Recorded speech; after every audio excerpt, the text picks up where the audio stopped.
Assalamualaikum warahmatullahi wabarakatuh. Perkenalkan, nama saya Irfan Aditya. Pada kesempatan kali ini saya akan menjelaskan materi saya mengenai sejarah perkembangan bahasa Indonesia. Baiklah, pada poin pertama saya akan menjelaskan perkembangan bahasa Indonesia sejak awal terbentuknya. Bahasa Indonesia adalah bahasa resmi yang wajib digunakan oleh bangsa Indonesia dalam berinteraksi, terutama interaksi terhadap sesama bangsa Indonesia yang berbeda suku. Karena setiap suku berbeda bahasa, maka bahasa Indonesia inilah bahasa pemersatu dari berbagai suku tersebut. Pada tanggal 28 Oktober 1928, bahasa Indonesia ditetapkan sebagai bahasa nasional dan dikukuhkan sebagai bahasa negara melalui Undang-Undang Dasar 1945 Bab 15 Pasal 36.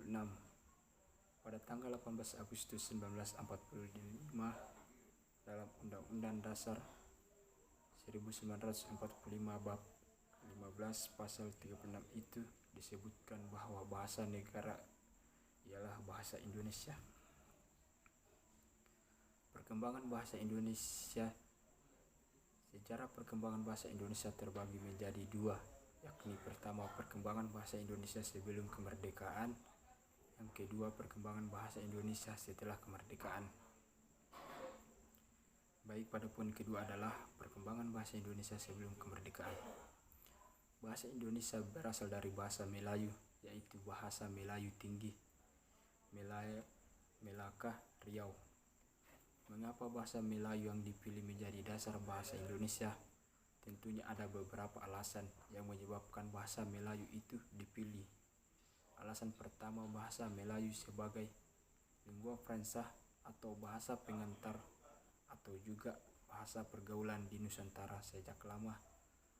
Sejak zaman Sriwijaya, bahasa Melayu itu digunakan sebagai bahasa perdagangan.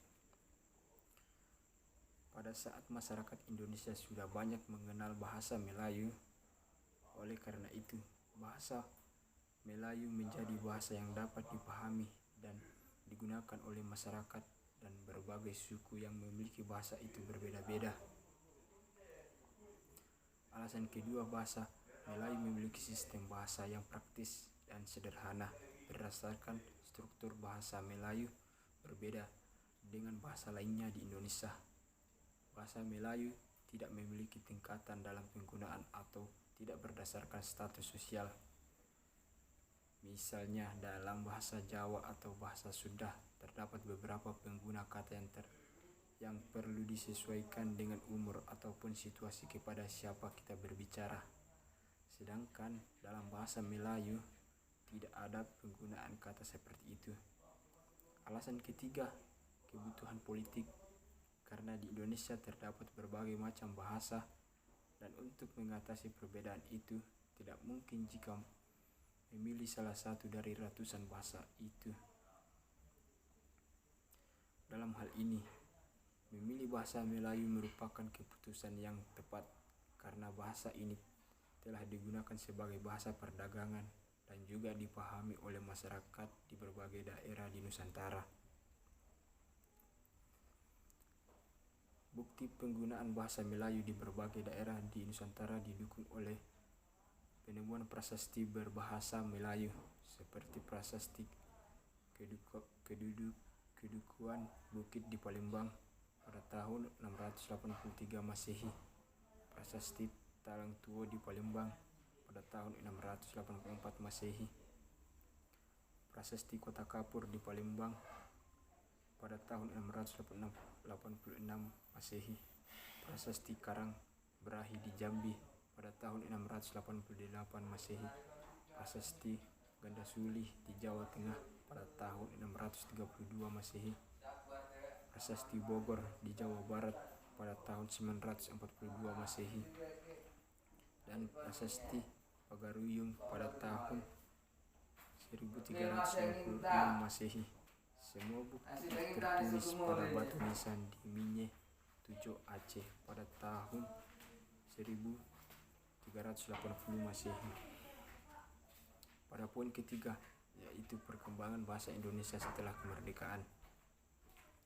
Dilansir dari situs Kementerian Pendidikan dan Kebudayaan, Bahasa Indonesia lahir pada tanggal 28 Oktober 1928. Pada saat itu, para pemuda dari berbagai pelosok Nusantara berkumpul dalam sebuah rapat dan berikrar. 1. Kami putra dan putri Indonesia mengaku bertumpah darah yang satu, tanah air Indonesia. 2. Kami putra dan putri Indonesia mengaku berbangsa yang satu, bangsa Indonesia. 3. Kami putra dan putri Indonesia mengaku menjunjung tinggi bahasa persatuan, bahasa Indonesia. Ikrar para pemuda itu dikenal dengan nama Sumpah Pemuda.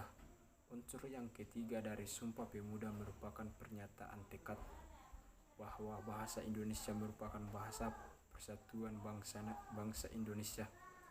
Pada tahun 1982, itulah bahasa Indonesia ditetapkan sebagai bahasa nasional.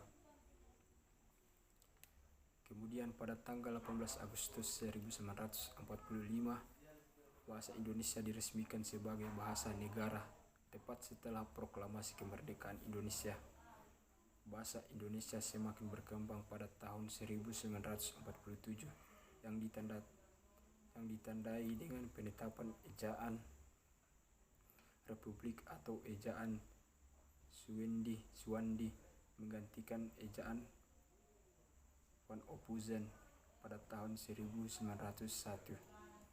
Pada tahun 1972, bahasa Indonesia mengalami perbaikan ejaan kata.